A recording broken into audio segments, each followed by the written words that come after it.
Hello বন্ধুরা, তোমরা সবাই কেমন আছো? আজ আমরা দুই বন্ধু মিলে বেরিয়ে পড়েছিলাম সন্ধ্যের দিকে একটু ঘুরতে।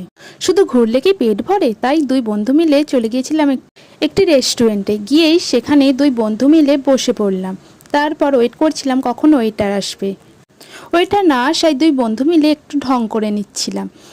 ভিতরের অ্যাম্বিয়েন্সটা কিন্তু খুব সুন্দর ছিল।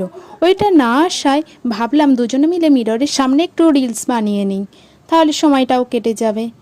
ইতিমধ্যেই দেখি আমাদের অর্ডার করা খাবারগুলি পৌঁছে গেছে। ফার্স্টেই ছিল চাও, এই যে একজন ফটো তুলতেই ব্যস্ত। তারপরে এসে গিয়েছিল আমাদের প্রিয় বিরিয়ানি। আমরা তো ভাবছিলাম ফোনটা রেখে কখন খাওয়া স্টার্ট করব। আমাদের বাঙালিদের হাত দিয়ে বিরিয়ানি না খেলে মন ভরে নাকি, তাই দুজনে মিলে হাত দিয়ে বিরিয়ানি খাওয়া স্টার্ট করে দিলাম। খাওয়া শেষ করে দুজনে মিলে বিল পেমেন্ট করতে চলে গেলাম। আজ এই পর্যন্তই। ভিডিওটি ভালো লাগলে সকলে প্লিজ একটি লাইক করে দিও। সবাই ভালো থেকো, সুস্থ থেকো।